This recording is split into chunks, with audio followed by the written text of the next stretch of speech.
జగన్మోహన్ రెడ్డి గారు మేనిఫెస్టోలో ప్రజలందరికీ కూడా పథకాలని ప్రవేశపెట్టాడు.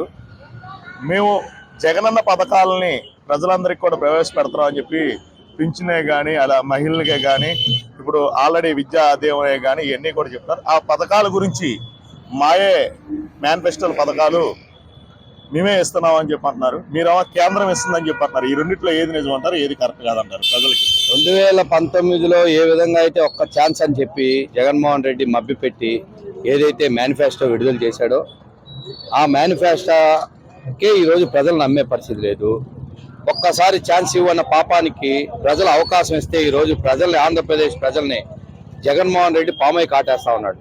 ఈ యొక్క పాము అనకొండగా మారి ఆంధ్రప్రదేశ్ ప్రజలందరినీ కూడా మింగేయకముందే, ఆంధ్రప్రదేశ్ని సర్వనాశనం చేయకముందే ఈ యొక్క వైఎస్ఆర్ కాంగ్రెస్ పార్టీని భూస్థాపితం చేసే దిశగా ప్రజలు ఆలోచన చేస్తా ఉన్నారు.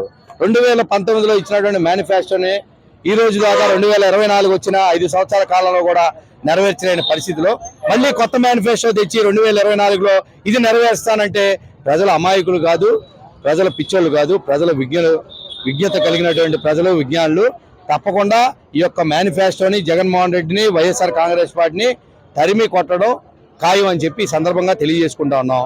2019లో ఇచ్చినటువంటి మేనిఫెస్టోలోని నవరత్నాల పేరిట ప్రజలను మోసం చేశాడు. నవరత్నాల్లో దాదాపు 7 రత్నాలు కేంద్రంలో నరేంద్ర మోడీ గారి రత్నాలే అని చెప్పి అనేక సందర్భాల్లో ప్రజలు ఒప్పుకున్న పరిస్థితి మనం చూసాం. ప్రధానమంత్రి ఆవాస్ యోజన, పేదవాడి సొంత ఇంటి కళ నెరవేరనటువంటి లక్ష్యంతో మోడీ గారు ఇచ్చినటువంటి పథకం ఒకటి. అదేవిధంగా ఏదైతే ప్రధానమంత్రి ఆవాస్ యోజన పథకం, ప్రధానమంత్రి మాతృవందన కింద 6,000 రూపాయలు ఇస్తే దానికి పేరు మార్చి అమ్మఒడి కింద ఇచ్చినటువంటి పరిస్థితి. అదేవిధంగా గోరుముద్ద కింద, జగనన్న గోరుముద్ద కింద కేంద్ర పథకం పేరు మార్చిన పరిస్థితి. ఇలాగా నవరత్నాల్లో దాదాపు 6 నుంచి 7 రత్నాలు కేంద్రంలో నరేంద్ర మోడీ గారి ఇచ్చినటువంటి పథకాలను పేర్లు మార్చి, స్టిక్కర్లు మార్చి, రంగులు మార్చి ఈ యొక్క జగన్మోహన్ రెడ్డి ఆడిన నాటకాలకి మొన్న ప్రధానమంత్రి ఏదైతే రథయాత్ర చేసి ప్రతి వార్డుల్లో కూడా, ప్రతి వీధుల్లో కూడా చెప్పడం జరిగిందో, కేంద్ర పథకాలు ఏమేమి ఉన్నాయి అనేటువంటి అంశాలు ఏదైతే చెప్పడం జరిగిందో ఆ యొక్క ఆధారంగా ప్రజలంతా కూడా ఏ పథకాలు ఎవరైనా చెప్పి కళ్ళు తెరుచుకున్న పరిస్థితి ఈరోజు కనిపిస్తూ ఉంది. కాబట్టి తప్పకుండా ప్రజలు ఎన్డీఏ కూటమికి బ్రహ్మరథం పట్టడం ఖాయం, ఎన్డీఏ కూటమిని గెలిపించడం ఖాయం అని చెప్పి ఈ సందర్భంగా తెలియజేసుకుంటాం. ఈరోజు ఎన్టీఆర్ జిల్లా బీజేపీ అధ్యక్షుడు అడ్డూరి శ్రీరామ్ గారు మనతో ఉన్నారండి.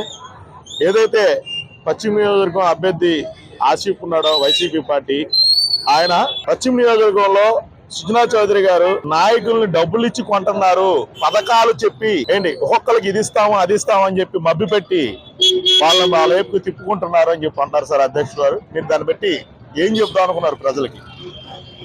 వైఎస్ఆర్ కాంగ్రెస్ పార్టీకి ఓటమి భయం పట్టింది. ఈరోజు ప్రజలు పశ్చిమ నియోజకవర్గంలో భారతీయ జనతా పార్టీ అభ్యర్థి సుజనా చౌదరి గారు తిరుగుతున్న నేపథ్యంలో బ్రహ్మరథం పడుతున్న పరిస్థితి ఆరతలు ఇచ్చి స్వాగతిస్తూ కమలం గుర్తుకి మా ఓటు వేసి తీరుతాం, ఈసారి ప్రభుత్వం మారాలి, మార్పు రావాలి అని చెప్పి ఎదురు చెప్తున్న పరిస్థితిని ఈరోజు కనబడతా ఉంది. ఈ సందర్భంలోని ఓటమి భయం పట్టుకొని ఏదో ఒక విమర్శ చేయాలి అనేటువంటి ఉద్దేశంలోని ఉత్సాహంగా ఎన్డీఏ కూటమిలోని తెలుగుదేశంలో కావచ్చు, జనసేనలో కావచ్చు, బీజేపీలో చేరుతున్నటువంటి ఎవరైతే నాయకులు, కార్యకర్తలు ఉన్నారో వాళ్ళని అపహాస్యం చేసే విధంగా, ప్రజాస్వామ్యంలో ఎవరు ఎక్కడైనా ఏ పార్టీలోనైనా చేరొచ్చు, ఆ ప్రజాస్వామ్యం ఉంది. కానీ ఉద్దేశపూర్వకంగా ఏదో కొనుగోలు చేస్తున్నారనో రకరకాలుగా ఏదైతే వైఎస్ఆర్ కాంగ్రెస్ పార్టీ అభ్యర్థి చెప్తున్నా ఉన్నాడో ఆసిఫ్ గారు, ఈ యొక్క పదాలని వెనక్కి తీసుకోవాలా. ఎందుకంటే ఈరోజు ఆంధ్రప్రదేశ్కి ఎన్డీఏ కూటమి, తెలుగుదేశం పార్టీ, జనసేన, భారతీయ జనతా పార్టీ అవసరం అని చెప్పి ప్రజలు విశ్వసిస్తున్న పరిస్థితి, స్వాగతిస్తున్న పరిస్థితిని ఈరోజు చూస్తున్న నేపథ్యంలో ఇలాంటి తోతాపూరి మాటలు, లేతే ఏ అయితే కుక్కలో మురిగినట్టుగా ఏ అయితే మరుగుతూ ఉన్నారో ఈ యొక్క మరుగుల్ని భారతీయ జనతా పార్టీ కానీ, తెలుగుదేశం పార్టీ, జనసేన పట్టించుకునే పరిస్థితి లేదు, పట్టించుకోమని చెప్పి కూడా ఈ సందర్భంగా తెలియజేసుకుంటా ఉన్నాం. ఇంకోటి